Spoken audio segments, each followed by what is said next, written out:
Madrid también te digo que la situación, yo he estado en los dos sitios y la situación que existe en Madrid es precaria absolutamente. Entonces, las estás exigiendo que, manteniendo sus hijos, tienen que dejar de trabajar para ir al médico forense y dejan de ir al médico forense. Y esa violencia psicológica al final queda impune. Y acaban haciendo lo que tú has dicho. Es que, a ver, no me estáis dando respuestas. Yo vivía, mis hijos vivían mejor bajo la situación de violencia y yo voy a asumirla. Porque me estáis abocando a eso. Además, ese grado de frustración las hace muchísimo más vulnerables, porque frente a una primera denuncia, si esa denuncia no sigue adelante porque no están preparadas, el maltratador dice, bueno, ahora ya nadie te va a creer. Y entonces se genera una situación que necesitaría, yo creo que como políticas, que estamos hablando aquí, necesidad de políticas, necesitaríamos que no esa prisa por interponer una denuncia, preparar psicológicamente a las mujeres, que sean conscientes de su situación, pero también ayudarla en relación con los hijos. A mí me han pasado supuestos, por ejemplo, en el que los hijos, y que has hablado de lo de la creación del comportamiento violento, esos hijos que han visto la violencia por parte del padre, nosotros los hemos grabado para reconstituir prueba y demás, y esos hijos le decían a la madre, y nos resultaba brutal, habitualmente en las discusiones con la madre, cállate, zorra, que se lo diga a papá y te pega. Pero niños de 6 años. Y sin embargo esos niños no han sido tratados psicológicamente. ¿Qué ocurría?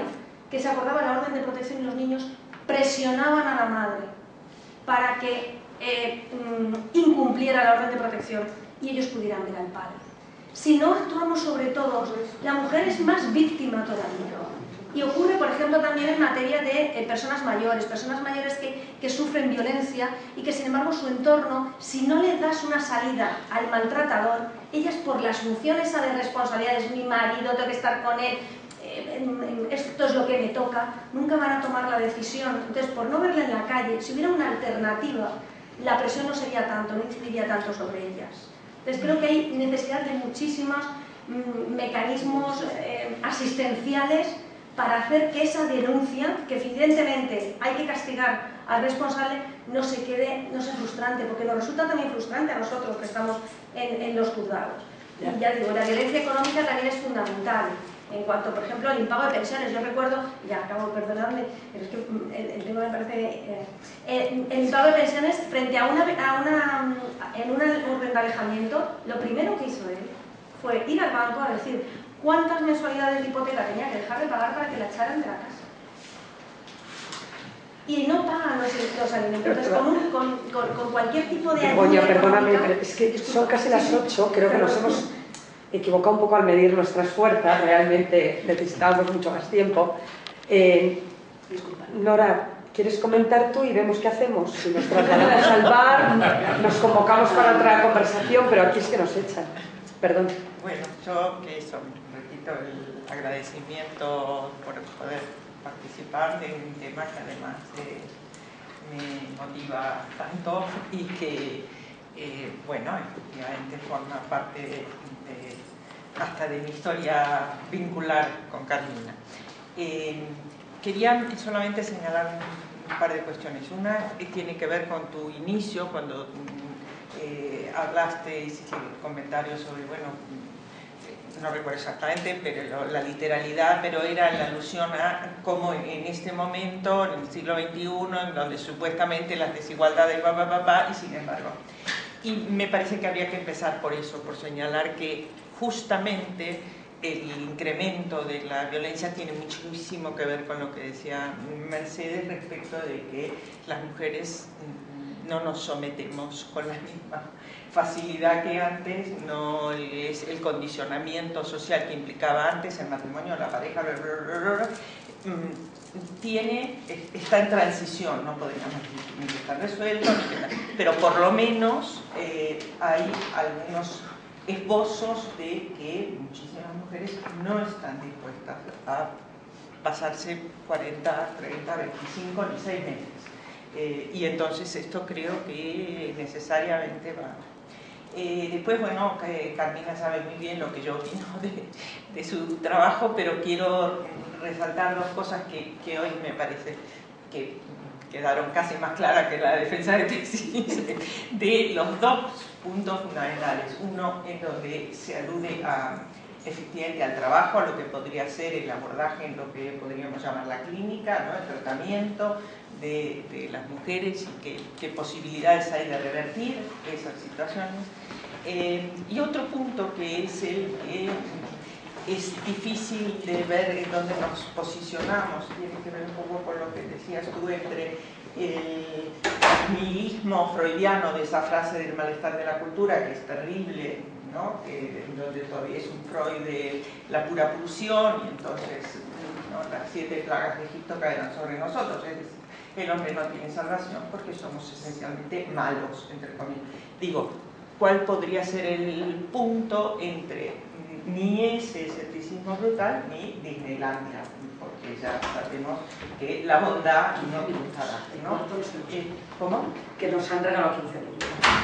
Es un trabajo de su tiempo, porque es decir, que lo que me parece interesante es que Carmina pueda seguir desplegando este tema de, bueno, de que ya sabemos mucho más acerca de cuáles serían las condiciones, ¿no? Para generar un contexto donde la socialización desde el minuto 1 en que nace el bebé en adelante fueran, bueno, son muy mejorables y fueran mucho menos facilitadoras de condiciones de violencia, de, bueno, todo lo que en este momento se destaca tanto respecto de la complejidad que tiene la socialización de los mismos. Lo último que quiero decir es, a mí me parece que más allá de la diferencia con la que coincido totalmente, el tema, y Pablo me lo ha escuchado decir muchas veces, el tema de la agresividad masculina debería ser el número 1 en la agenda política, en temas de educación, la agresividad, ni siquiera la violencia. Eso va en contra del patriarcado. ¿Cómo? Eso va en contra de la estructura.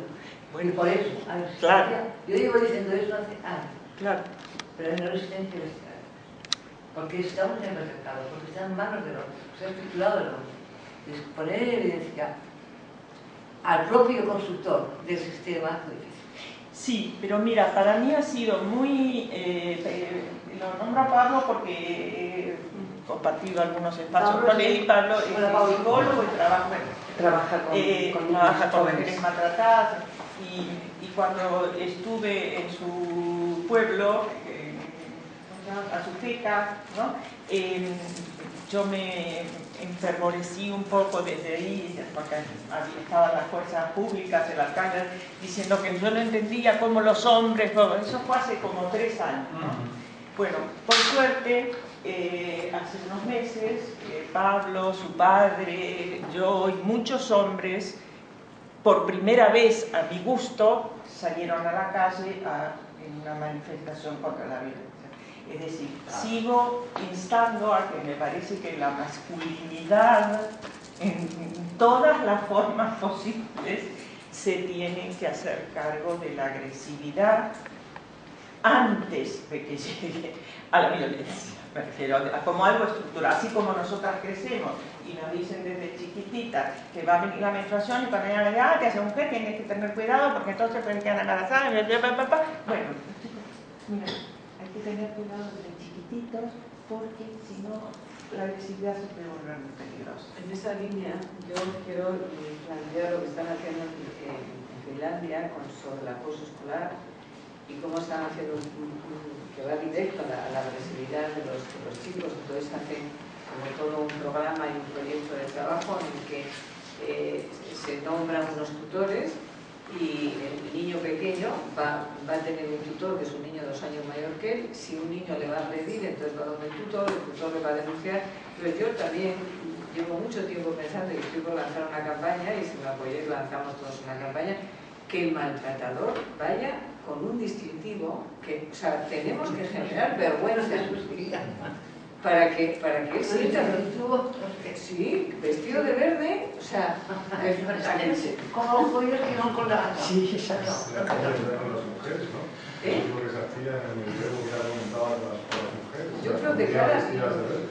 de cara a lo que estamos diciendo y a lo que tú estabas planteando, crear un significado que parece... No, perdón, es que de verdad ni nada a los hombres, ¿no?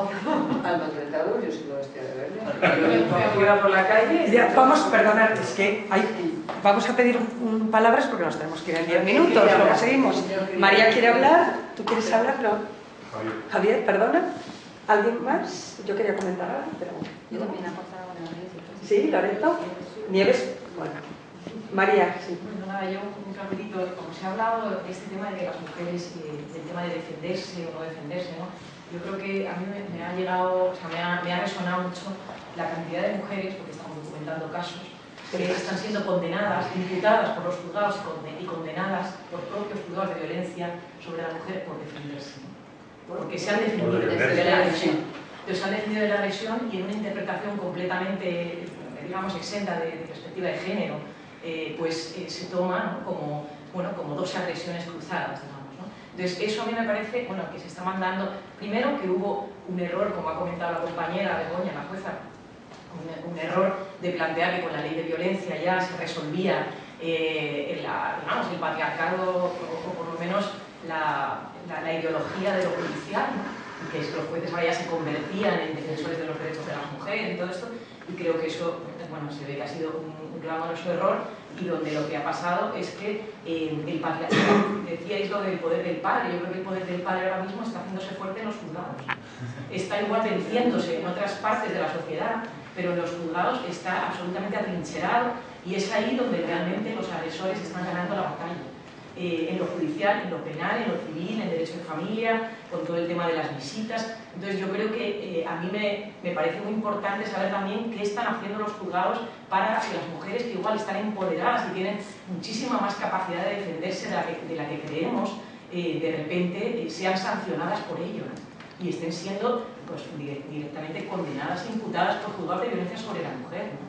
Entonces, y luego, respecto al tema de los agresores, yo creo que no hace falta vestirles de verde. Creo que tú has dado en la clave cuando has dicho lo del cerebro olímpico, ¿no? Que tenemos que hacer ostracismo contra ellos desde lo emocional. Las comunidades de vecinos y vecinas, las familias, digamos, la sociedad, tenemos que empezar a señalarlos. No hace falta vestirlos de ninguna manera, pero señalarlos y desde lo emocional decir, sabemos quiénes sois, sabemos dónde estáis, y bueno, pues estamos aquí, ojo a visor. O sea, es un poco... Javier. Yo creo un poco como continuación de lo que acaban de comentar. No, que suba la voz, que no se va a oír. No, perdón. Continuando con lo que acaban de decir y lo que han sugerido antes a mí igual me parece un poco extremo vestirles de un color o ponerles una cruz, porque me recuerda otro régimen. Pero sí que me parece muy interesante la manera en la que, Carmen, has presentado desde un punto de vista bastante nuevo la neurociencia, vamos a decir, como un nuevo abordaje. Yo nunca lo había escuchado, y me parece muy interesante. Y quizás a través de ese método, o a través de estos nuevos conocimientos, que bueno, Damaso igual fue el primero, muy en los 50, pero igual ahora, no sé, Dan Ariely, gente que está muy metida en el comportamiento, en esa distinción del neocortes respecto a la emoción, del sistema límbico, etc. Igual sería interesante ir a estadios que también van apuntados muy anteriores, la educación. A mí lo que me aterra, por ejemplo, es la situación social en la que estamos viviendo actualmente, en donde casi todo se tiende a simplificar, y entonces aparecen modelos sociales del hombre más que nunca, un hombre guerrero, protector, musculado, lleno de tatuajes, ¿no? Y la mujer como algo débil, ultra feminizado, no sé, que tienes que cuidarlo, ¿no? Los chicos jóvenes crecen separados así, separados con los hombres superhombres y las mujeres super mujeres, muy débiles, con ese rol tan tremendo, ¿no? Me pregunto, por ejemplo, si no se podría hacer desde un punto de vista de lobby, si es posible llamarlo, ¿no? Pues influir de alguna manera, por ejemplo, en los videojuegos. A mí me parece escandaloso que chavales muy jovencitos estén jugando a matar, porque es la mejor manera de aprender a ser violentos, ¿no? Y de una manera lúdica, es decir, pasa todos los filtros posibles, incluido el de los padres. Entonces, por eso yo creo que, por supuesto que está bien atajarlo una vez que ya ha pasado, pero igual sería mejor hacerlo antes de que pase. Yo creo que el nivel del juego es central. A ver, me parece que Nieves y Justa, no sé si alguien más. Ah, Loreto, perdona. Bueno, buenas tardes, muchas gracias por generar este espacio de encuentro, me parece buenísimo, sobre todo desde diferentes disciplinas. Yo como psicóloga y escuchando lo que habéis dicho, bueno, todos, porque juntando un poquito, yo resaltaría, buscando y partiendo del título que planteabais para el conversatorio, de algo va mal, yo diría que algo va mal o va muy mal, pero también porque algo va bien, es decir, yo creo que hay una reacción de la sociedad a ese cuestionarse el papel de las mujeres y hay una reacción de querer cambiar las cosas, ¿no? Ante eso hay una contrarreacción. Entonces, por ejemplo, todo el movimiento que ha habido del 7N tiene que ver con reivindicar una ley, tiene que ver con reivindicar otros tipos de violencias machistas. Nosotros no solo hablamos de violencia de género en la pareja, sino de violencia de género hacia sujetos no normativos que también son atacados por ese sujeto masculino que María José Cabellín, no sé si conocéis, define como el BBVA, el blanco, burgués, varón, adulto con capacidades funcionales normativas. Todo lo que se salga de eso es atacado desde el machismo, ¿no? Entonces, me ha parecido muy interesante tu teoría. Yo resaltaría, porque me ha recordado, y así funciona donde yo trabajo, en el Ayuntamiento de Fuenlabrada con las mujeres muy bien, como dices tú, en ese acompañarlas en su recuperación, las teorías o las terapias que trabajan de cuello para abajo, que trabajan desde el cuerpo y desde las emociones, con el arte, a través de la música y con el cuerpo. Yo creo que eso las ayuda muchísimo. Y luego me ha parecido muy interesante, Mercedes, en tu exposición, que yo venía un poco con esa idea y que lo quería plantear en el debate y me lo he encontrado y lo he escuchado en tu discurso, el no diferenciar o no unir, cuando hablamos de violencia de género, la violencia de género de otros tipos de violencias, la violencia de género de la historia de la construcción de la misoginia, de la historia y de la economía, del neoliberalismo que habéis planteado por ahí, no ha salido en ningún momento, sí, pero tiene que ver, con lo que has planteado del capital, ¿no? Entonces, bueno, me han parecido muy interesantes esas ideas y quería aportar al debate eso de que algo va mal, pero bueno, que también algo va bien, que nos quedemos también con la parte constructiva positiva. Muchas gracias, Loreto. Bueno, así de rápido también. Solamente quería, bueno, muchas cosas las que has planteado con las que me identifico, con la que quería de alguna manera resaltar es el tema de la estructuración moral que efectivamente hacemos. Me parece que es un tema que todavía no está muy claro en la mayoría de la gente, que educar no permite que luego puedas elegir actuar de una manera o no, porque automatizas muchas cosas y efectivamente lo tienes incorporado corporalmente y repites y reproduces porque estás no solamente cerebralmente sino corporalmente estructurada para no actuar así.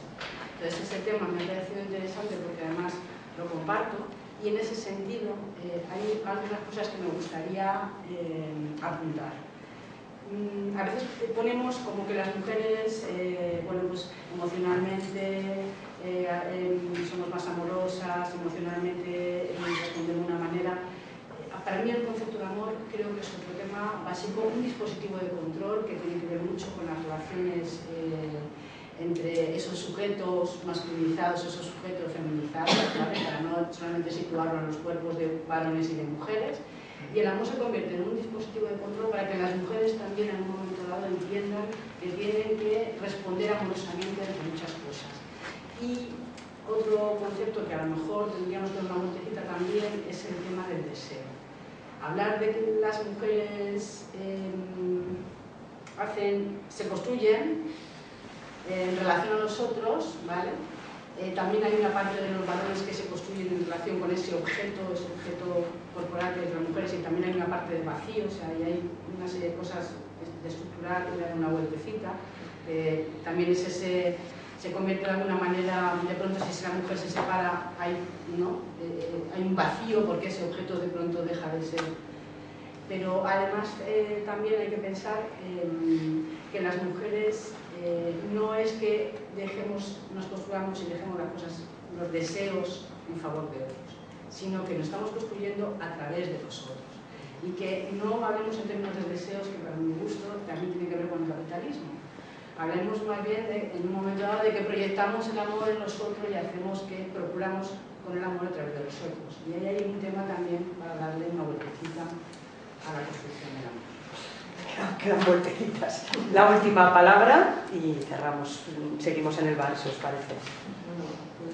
Puede ser la última reflexión. No, yo voy a hablar luego, que no he dicho ni muy, me está costando. Bueno, es algo que tiene que ver con lo que ha planteado María antes. Yo creo que uno de los problemas fundamentales es el tema de la impunidad social. O sea, que muchas veces estamos hablando de mecanismos legales, etcétera, pero al final el problema es por qué existe esta impunidad social, porque si no existiera impunidad social es imposible que hubiera este nivel de mujeres asesinadas y de violencia en general, ¿no? Entonces, que yo creo que es también ahí donde tenemos que poner un poco el foco de atención, que para mí desde luego no consiste en marcar a los hombres maltratadores, pero desde luego hay que ver cómo actuamos socialmente de forma que penetremos realmente en todos los mecanismos, pues como tú decías, ¿no? A ese nivel u otros. Claro, es que estos hombres saben que tienen aliados, saben que hay otros que están matando, saben que ellos son muchos. Y eso no sirve como de cohesión. Y eso tenemos que ser conscientes de que eso funciona así. ¿No estoy de acuerdo contigo? ¿Qué? Perdón, es que me salen los gestos.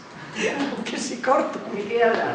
Perdón, ¿quieres hablar? No, decía que el tema da tanto y luego nos hemos quedado todos y todas con tantas ganas que deberíamos de avanzar a otra conversación, no solamente de hablar, sino repetir. Bueno, sí, pero eso, vale. Eso dice para salvar. Pero yo necesito decir algo. Me va a Begoña, habla. Gracias, Elfa. Yo modero. Es que, como historiadora, me ha encantado el recorrido. Agradezco mucho que la historia entre en esta discusión. Y me ha llamado mucho la atención, de repente, al hablar de lo del siglo XVI, que es cuando se forma la economía mundo, el primer momento capitalista y la caza de brujas, y ahora que estamos en otra economía mundo mucho más mundializada, pero otra crisis total de las estructuras, este momento de enorme violencia contra las mujeres. Entonces, es que les matan ahora por la misma razón. Esa es exactamente la pregunta. Entonces, claro, es muy interesante el paralelismo, porque además explica muy bien la mezcla, lo que yo siempre busco, que es entre lo individual, que hay que explicar, porque al final no hay una estructura que habla sola, ¿no? Están nuestros cuerpos, y lo histórico, cómo hacemos estas relaciones. Me parece que hay una idea muy interesante, que tiene mucho que ver con el neoliberalismo, de por qué al destruirse ese perfecto orden de una mujer, un cuerpo para cada hombre, que estructuraba las diferencias entre hombres, esa diferenciación deja de ser legítima y esa igualdad obligada con la mujer empieza a ser una ofensa profunda para la propia identidad masculina, ¿no? Él ya no es un igual del hombre, sino que es absolutamente un diferente social, y encima la mujer ya no es su mujer, sino una igual, ¿no? O sea, es una... Y el trabajo se feminiza, el trabajo se feminiza, cobras miseria, con 25 horas. Exacto. Los hombres están volviéndose mujeres, y la única forma de no volverse mujeres es atacarlas, porque es el gran peligro. Entonces, creo que, bueno, me callo ya, pero que ha sido enormemente rico. Muchísimas gracias a las dos. Me parece que además, aunque es muy complejo ahora unir vuestros discursos de alguna manera, el cuerpo tiene cerebro, sí, es verdad. Tiene muchísimas ecos, sí, y nos va a aportar mucho. Sí. Y Mercedes, ¿tu película está en internet? Sí. Podéis a relojeurbana.com, está puesto en el papel. Sí, sí, está puesto. Es maravillosa. ¿Podemos hablarlo fuera ya? ¿Os parece? Muchísimas gracias.